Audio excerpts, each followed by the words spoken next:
Peel died in 2004. He loved the band so much that the song was played at Peel's funeral. It's a hell of a song to play at a funeral, huh? But they played it. Not only that, but the first line, "A Teenage Dream's So Hard to Beat," was carved on John Peel's gravestone. Wow. Hey everybody, welcome back to Into the Music. I'm here with Greg and I'm Chris, and Greg's got something for me to react to for the first time. So what you got, man? I got some Teenage Kicks that I want you to You're a little old for that. check out. Teenage Kicks. Of course, I'm far from my teenage years, and so are you. But the Undertones, that's a band from way back. Oh, and this is not a Kofi. This is me. This is from my own list. Your request, okay. My own list. Always Okay. wanted to give you this one. And I thought, what the hell? Undertones. I never heard of them. And it goes way back, huh? Well, they were originally the Undertakers, and then it became, and there was not much life to their songs, whatever. So they changed to the Undertones. I bet there's a band named The Undertakers. I bet you there is. Yeah. There was a wrestler called The Undertaker, I think. Anyway. That makes sense. So the Undertones, Teenage Kicks, I bestow this upon you. Handle with care. Go check it out and come on back and let me know what you think. Okay.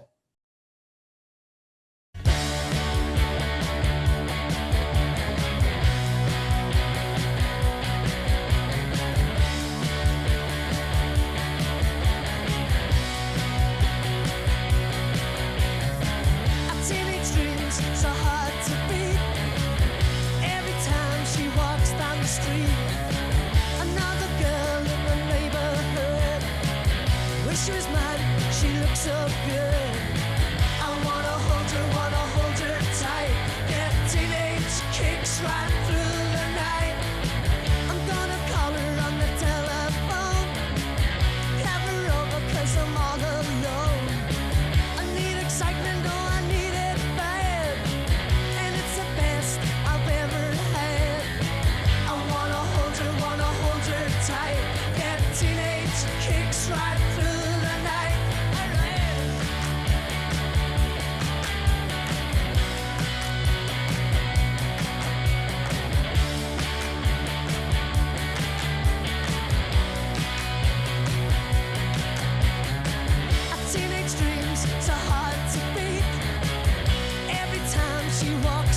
Street, another girl in the neighborhood. Wish she was mine, she looks so good. I wanna hold her tight. Get teenage kicks right through the night. I'm gonna call her on the telephone. Have her over 'cause I'm all alone. I need excitement, oh I need it bad. And it's the best I've ever had. I wanna hold her tight. Get teenage kicks right through the night.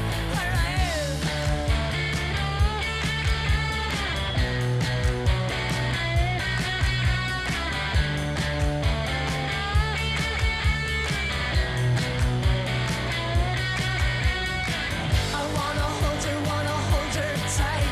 Get teenage kicks right through the night.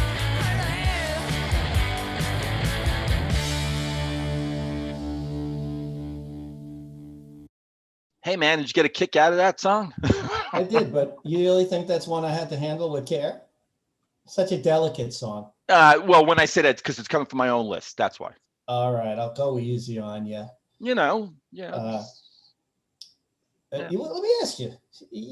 I'm guessing that you realized you were taking a chance giving me this one to react. I can't take a chance with every song. I think when you give me stuff too, you're like, is he gonna like it? No, I'm just checking. No, there's songs that I'm pretty much sure that you're gonna like.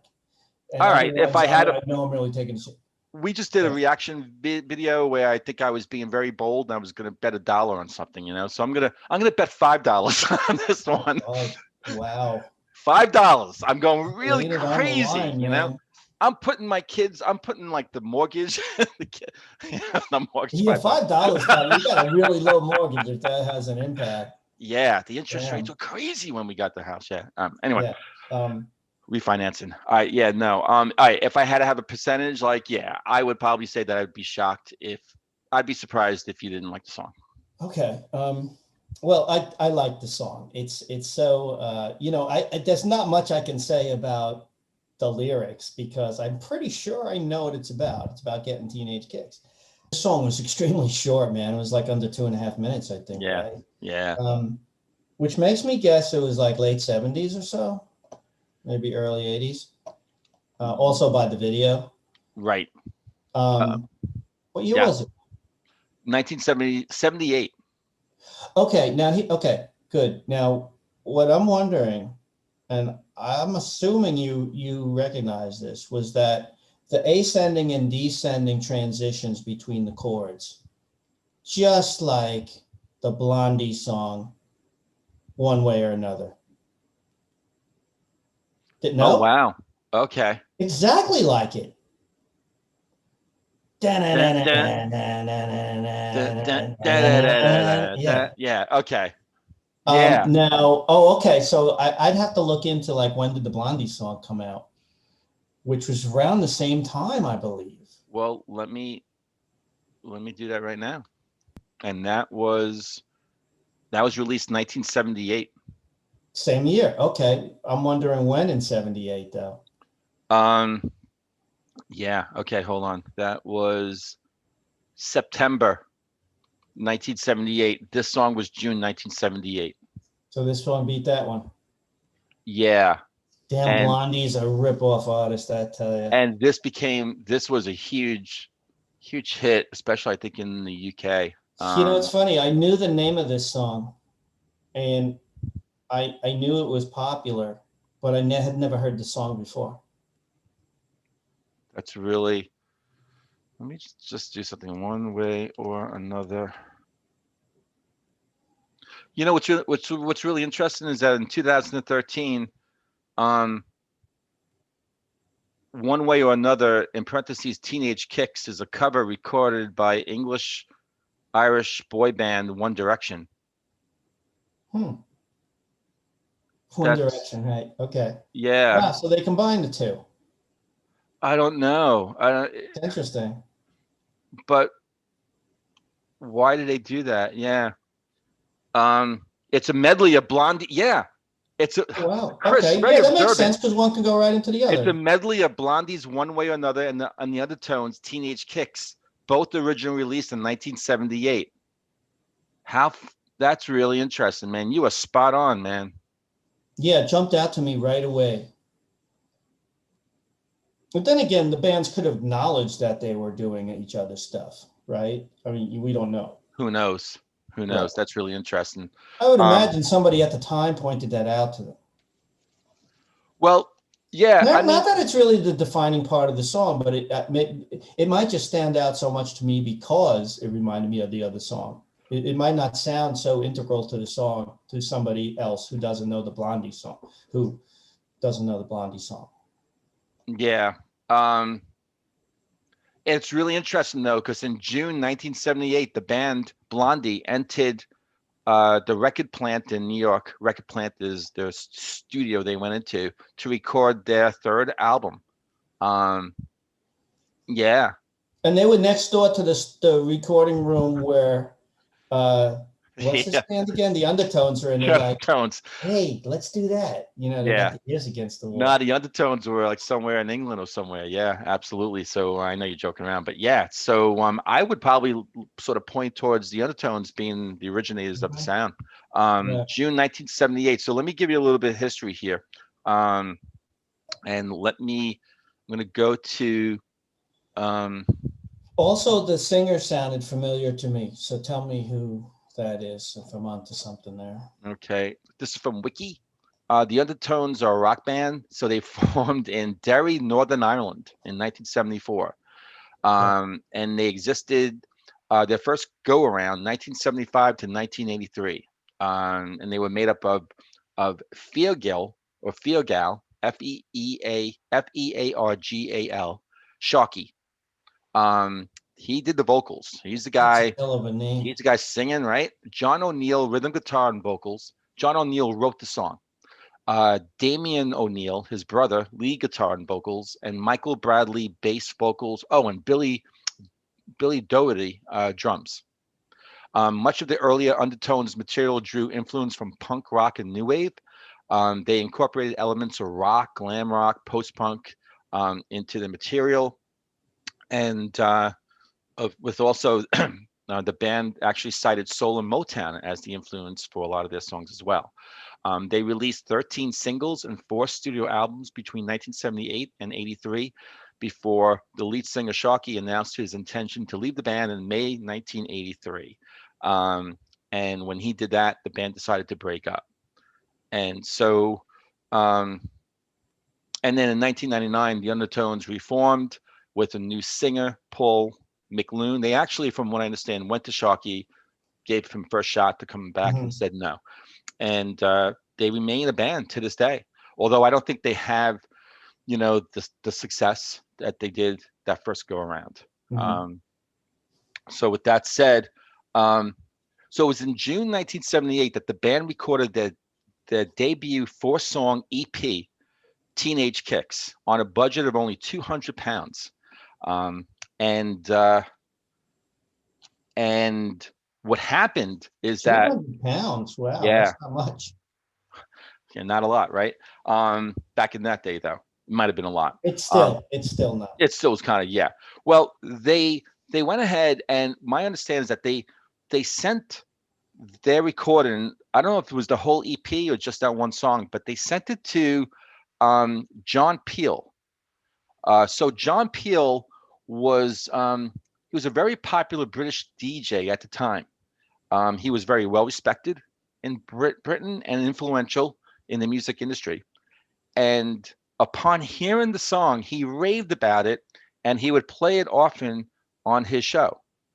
And so with his endorsement, the song became a punk anthem, according to Wiki, punk anthem at the time, and got the group signed to Siren Records. So then a year, Siren. Okay. Yeah. And so then their debut album, it came out in January of 1979, and then later in the year re-released to include this song. Okay. And back to Peel. Peel died in 2004. He loved the band so much that the song was played at Peel's funeral. It's a hell of a song to play at a funeral, huh? But they played it. Not only that, but the first line, "A Teenage Dream's So Hard to Beat," was carved on John Peel's gravestone. Wow. Yeah, I thought that was really interesting. So, I love the song. I remember hearing it way back in, back in the day, 80s. I never like heard that. it before. I'm surprised. Yeah, and again, it was. Yeah, go ahead. Let me ask you. So this singer, the singer on this song, did he go on to be with any bands that are popular? He did a couple things. Listen, so voice sounded familiar, and he did a couple. I don't know if it's a band you would know. Yeah, I didn't write it down. So he just sounds like somebody else I've heard. He did a couple things. He's actually a big record industry guy. Okay. He's kind of like on the other side now. Yeah. When they got back, yeah. So I love his singing. I love the sound. To me, it's like a 60s sort of pop song, sort of meets punk. It's just that sort of clash. Yeah. I love that. Even the length of it. Like, remember when punk and new wave first came out, and the songs were really short. Yeah. Like they were going back to like the early 60s. Well, right. The early 60s stuff, right? And was also to the basicness of that stuff. Yeah, 2 minutes to 50 seconds, 30 seconds, boom, in and out, this really was catchy. Really a real basic, straightforward song. Yeah, it was like da-na-na-na. It wasn't even really, I don't recall there being like a lead break or anything. No. They could have expanded. I don't think they had time. I don't recall it. I have to listen to it again. That's a good point. But that's okay. That's if fine. They're recording this with that kind of money, they only have that amount. They may have had just limited time. Get in 2 minutes. Hey, you got 2.5 minutes to record something. Make the most of it. That might have been a big influencer. And that's a big difference as opposed to now, where you can have quality stuff recorded at home. Back then, you had to pay for studio time. It was expensive as hell. Yeah. And I just wonder if maybe that maybe there was those kind of things that was that going outside behind the song, behind the scenes, that might have maybe lent influence to this sort of ramped up intensity of the song. There was this sort of like this kind of, drive, of the song. Maybe they're like, we have to get this thing like done. The Yeah, that's guitars, true. Yeah, yeah, you that know, nervous kind of energy might add to it sometimes. yeah. I mean, I think it was their sort of, they were trying to do this punk sound, but that might have helped too. Um, Yeah, and I love the intensity also of his voice. There's like also that kind of, you know, um, sort of like, with that I like the treble. vibrato. Yeah, vibrato and stuff like that. He did a lot of that too in the singing. Yeah. So it's very unique. It's different. And the guitars were also really good too. The drumming, just the whole Oh, it was thing, all tight. Yeah, it was all all tight. tight. Yeah, I remember hearing the song, and then um again, as we were sort of shaping up this channel and I was looking at my list and stuff like that, and I was going back to old stuff, and I just I was like, oh my God, there's another one, that I was like, yeah, I'm gonna put this on the list. And when I heard it again, that's the thing, because a lot of songs didn't make the list for you. And I'm like, when I heard it, I was like, oh my God, this is so fresh. This is so good, And I think he'll dig it. I think there's that certain Yeah, he sound. did. Yeah. All right, cool. Yeah. And then of course when I did the homework, I didn't realize, I mean, the whole John Peel thing, he loved the band so much. That's like that's That's a amazing. little odd, man. That's odd. Yeah. All right, But good. hey, this was all up to him. So you want to take us out? Sure. Thanks for watching as always, and hit all the good buttons. Subscribe, give us a like if you like this, and so on. And we're always happy to have you watch. And Greg, I'll see you next time, and I'll see you all next time on Into the Music. See ya.